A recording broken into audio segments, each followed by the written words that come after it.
Hey beautiful, how are you? Welcome to this live video, which is also being broadcast on the Transformed Teacher podcast. And I will also post it to my Instagram account so you can catch it there as well. How are you? How's your summer going? I hope all is well in your world, and I hope that you're having a really relaxing and rejuvenating summer. With that said, I know that we can also struggle with stress even during the summer.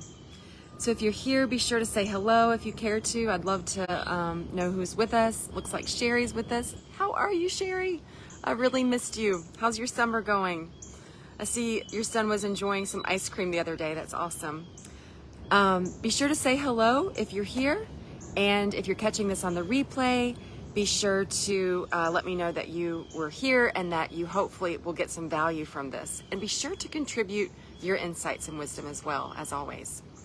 So today we're talking about how the change is in the challenge. And I would love to know in the comments, what are some challenges that you feel safe to share that you've maybe been going through over the past week, the past month, the past year, the past several years?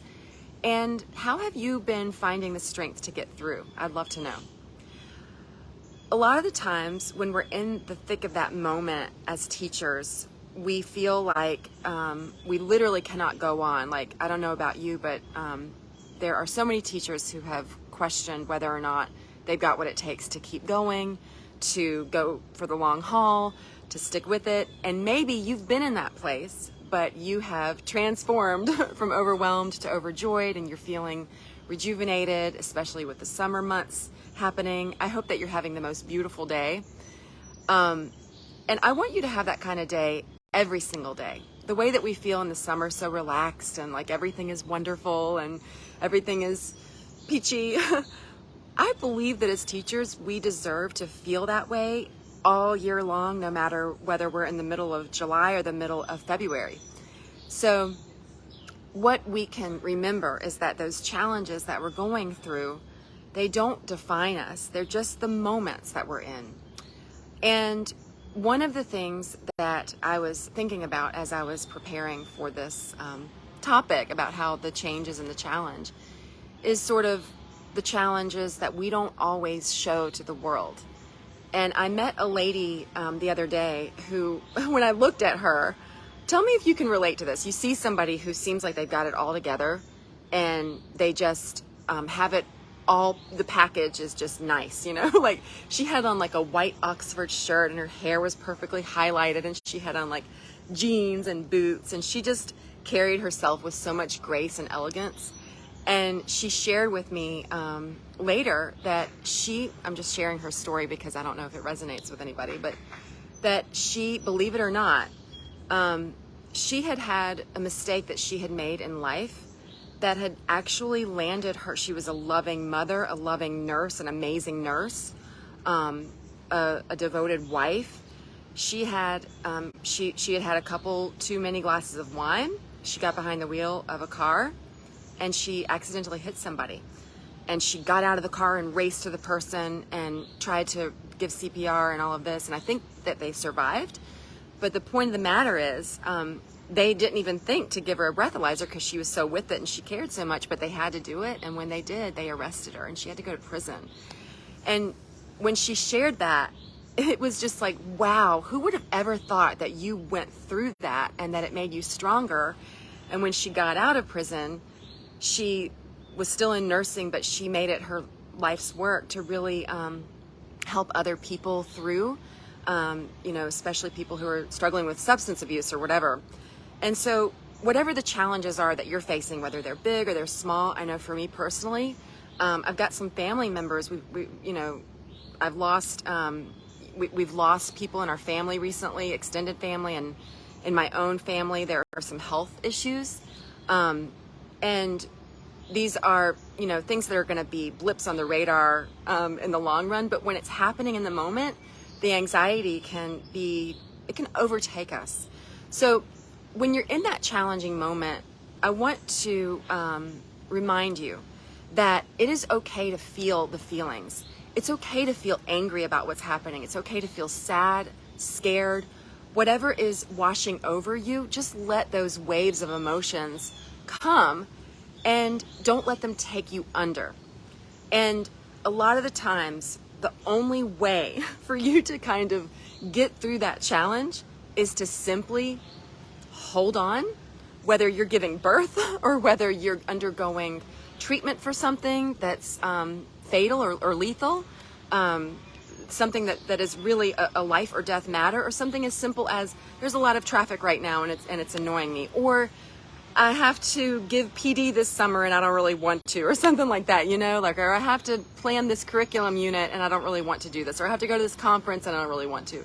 Things that you maybe are like, you're grinning and bearing it and you're just like, how am I gonna... And then when you least expect it, some kind of miracle often shows up. When you least expect it, it can really light you up and remind you that everything that you're going through is literally making you stronger. And that, as they say, there are no mistakes in the world. Everything happens when our Creator is really looking out for us, and we know that we're not alone, that there's a power greater than ourselves that loves us, that's looking out for us, that's got wonderful, marvelous plans for our lives, and that all we have to do is hold on, because that thing that we just went through is not only making us stronger, even if it doesn't show externally, it's on the inside. And what you've been through, you get to extend that hand to somebody else who may be struggling, and you get to show them through. You get to help them understand that those mistakes are really not things that we have to be ashamed of or things that we have to hide from the world, but we can share them openly, knowing that they're gifts, because when you make a mistake, you can learn from it, and then you can do better the next time, and you can help somebody else from making the same mistake. Isn't that how we evolve as humans? Isn't that how humanity began? Somebody did something really dumb, and then unfortunately we learned from it. We don't do that anymore. And I truly believe that as teachers, when it comes to self-care, I've been a big proponent of that for the past several years, and the teacher self-care movement is so revolutionary and important, and I'm all about it. But I've been writing my next book this summer all about teacher soul care. And when you take care of your mind, your heart, your body, that's fantastic. But you've also got to take care of your soul. And it can be hard to make time to do that. But the mind is almost like the roof of that house. It's actually not a house. It's actually a wood shop. But anyway, the roof is like your mind. And it kind of houses everything that's going on with your heart and your body and your soul. So that mental health, you've got to really make sure that you're taking care of it. And the change is in the challenge. Sometimes it can be hard to make time in the morning. I have a couple of clients this summer who are working on either promoting the book that they've written or getting ready to publish their first book. And one of the biggest things that I am helping them with, and that I learned from my coaches when I first began, is the power of that morning routine. If you already have a morning routine, let us know in the comments what yours is, because it can be specific to you and customized. You get to make it whatever you want. There are all kinds of books out there and recommendations for how to do a wonderful morning routine. For me, I'll share mine, and you can take what works for you and leave the rest. If there's something that resonates, feel free to steal it. But this is kind of just something that I try to do every morning, and sometimes it can be challenging if you've got little ones or big ones who need your help. But when you truly prioritize that mental health, it's like the roof of the building of your life, and you're keeping it protected and you're keeping it safe from whatever may come in the day. So with the morning routine, when you take time to meditate, I know meditate can be like a scary word for some people, and I'm not an expert in it. I just try to do it the best I can with imperfect progress. But basically I close my eyes and I really just go to a place in my mind that, and if you'd like to try this, let me know how it works for you. For me, that place is usually by someplace outside, like by a river or a waterfall or the beach. And I just really picture that pleasant, soothing place in my mind. And I close my eyes and I just focus on the breath. And this is really just a way to cleanse your mind of all of the junk that can happen.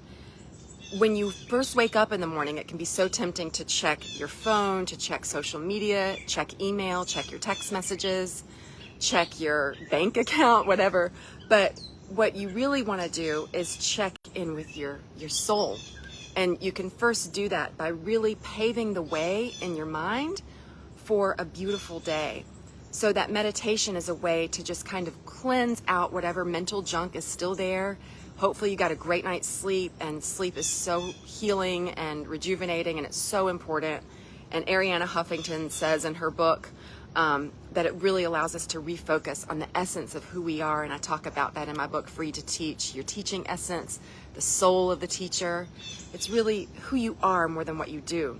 Although what you do is important, but that mental health is so crucial to getting the day off to the right foot, because you because you just never know what's gonna come your way that day, and you can take this with you throughout the whole school year. I'd love to know when y'all are going back to school.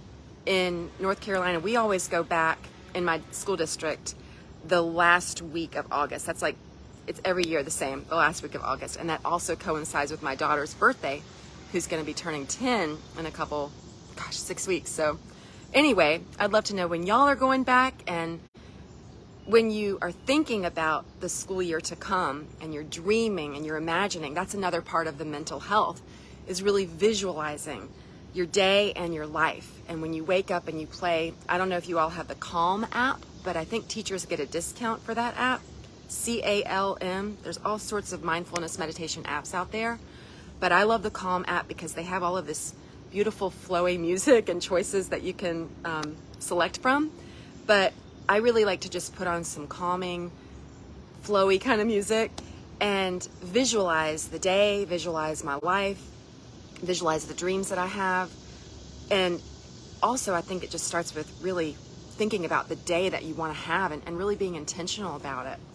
In my book that I'm writing this summer about teacher soul care, it's really like 12 steps that you can take to transform from overwhelmed to overjoyed. And the first step is decide. And the second step is intend. So when you're really intentional about your day, maybe you've got your planner. I don't know about you, but when you set out in the planner, you know, the hours that you're having and how everything is scheduled, if you're that kind of person, more power to you. I think that's fantastic. Budgeting your time, using a Google calendar and color coding, all of the things. If you're that kind of person, that's wonderful. And my hat's off to you. Share with us your tips. But I also believe that for me, just simply writing it down in my journal in the morning, the basic plan for the day, and then writing appointments in my calendar so that I know what I'm committed to. But basically, if I can just have the outline of the day, that does so much for my mental health. And it also allows me to look back on the day and say, gosh, you know, I really got a lot done today. I was able to make time to just be, but I was also able to make time to get those tasks accomplished that really build our self-esteem and our self-worth. When we are creating, when we're making time for those things that light us up, and we're making time for the people that bring us joy, it's really taking care of your soul. So it's almost like the roof of the building, the roof of your home, the home of your soul, starts with the mental health. And then the next part is for the mental health, the last thing that I wanted to say, and this is also kind of tied in with your heart as well, because you can feel it in your heart, is affirmations. And I'm such a big proponent of affirmations because it's not only great for your mental health, it's really good for your emotional health as well.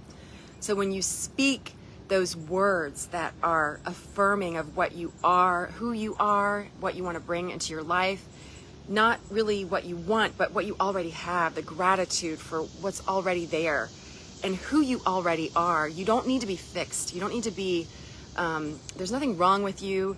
And it's really just about kind of shining a light so that you can see you in all of your glory and recognize all that you have, and how what you are wanting to bring into your life, when you are really kind of living in that space, when you're acting as if, it is more likely to happen. For example, if you're concerned about a family member, that affirmation might be, I am healthy, I am vibrant, I am radiant, I overflow with abundant health, abundant well-being.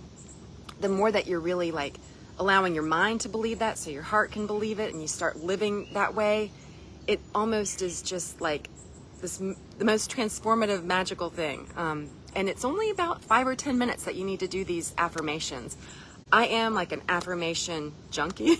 It's probably not the right word to use it these days. I hear, there's always words that they tell us we can't use anymore, like spirit animal. We're not supposed to say that. We're not supposed to say guys. We're supposed to say folks instead. So that's hard for me to remember, but I feel like affirmations are just so powerful, and they've made a difference in my life. They help us get through those challenging times, and they help us pave the way for a really great day by taking care of our mental health, which is like the roof of the home of your soul. So when it comes to taking care of your heart and your body, another part of your morning routine or any time during the day that works for you, you get to decide. You always get to decide what's best for you, and you get to tweak and adjust and modify according to what feels right for your soul. So moving your body is not only great for your heart, it's really great for your skin. It's really great for just clearing out all of the emotional, mental junk that can tend to accumulate throughout our lives as women, as teachers, as moms, as anybody who's taking care of anybody. It can be very difficult to keep that positive attitude because we're not really feeling it. But when you are exercising and you are sweating it out and you are letting those nature's mood-enhancing drugs, as I like to call them, the endorphins, really just getting it all out, it makes you feel so much better. Before this live video, I went to the gym and I just was working out and just sweating, and I don't care about sweating. I don't care if somebody sees me all red-faced and sweaty, because it makes me feel so good and it makes me feel like smiling at everybody. You know what I'm talking about if you work out. You don't have to be a fitness guru. You don't have to be perfect at it. You can just start small. You can start walking around the block. And it's really not about fitting in with what everybody else tells you gotta be or how you're supposed to look. It's about how you feel. And that's why I feel like exercise and movement, dancing. I love to dance. I don't know about you. What's your favorite way to get movement throughout the day? When you are moving, you're taking care of the heart and the mind, which is really beneficial, and the body, of course, which is so beneficial for your soul, because that's where the soul is housed. So taking care of the roof of your home and sort of the inside of your home, like the hearth of your home, the heart, you are that calm guide, and your soul is like, thank you, thank you, thank you for taking care of me. So when you're going through those challenges, whatever may crop up, maybe a technical issue, or maybe somebody doesn't show up on time, or maybe you get into a tiff with somebody, or maybe your 3-year-old has a temper tantrum, or maybe your principal calls and says, guess what? We moved you to 6th grade this year instead of 8th grade. And you're like, what? Has that ever happened to you? I hope not, because it's really hard when that happens. But these things, these challenges, whether they're big, small, whatever the diagnosis is, whatever the outcome is, when you're taking care of your soul, which includes your mind, your heart, your body, because that's where the soul is housed, that's when you can get through those changes with grace. And even though they're challenging, when you look back and you're like, gosh, look how far I've come, you get to say, wow, I didn't know that I could do that. And if I can do that, I bet I could do something else that I'm afraid of. So you have the ability to do that. You have everything you need within you. You just need to shine a light on that beautiful soul of yours, so that you can remember who you truly are, which is beautiful, wonderful, magical, fantastic. And as I always like to say, if nobody else tells you today, you rock. So thank you so much for tuning in today. And if nobody else tells you today, come back for another live video. Come back for another live video on Instagram. Come back for another podcast episode, because I am going to be starting a series. The first one will launch this Friday, whatever the date is for that. I believe it might be the 20th. Is that right? Friday the 20th. I'm going to be interviewing a series of ladies. If you would like to be interviewed, drop a comment. I would love for everyone to know that you are welcome. I would love to interview you.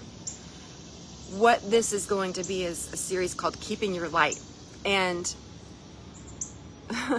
I have been through the ringer over the past few years, and I don't really talk too much about it, but going through a divorce, moving across the country to Colorado when I was homesick for North Carolina, all the stuff around COVID, just stuff that we don't always show to the world. And I've really felt led with writing this book to help you understand as a teacher that your light is never going to go out. And as long as you are fueling your faith, and there's so much to share with you in this book that I've been writing, and I'm trying to it's like drinking out of a fire hydrant, like when things are just coming, all the ideas are flowing. Have you ever been there?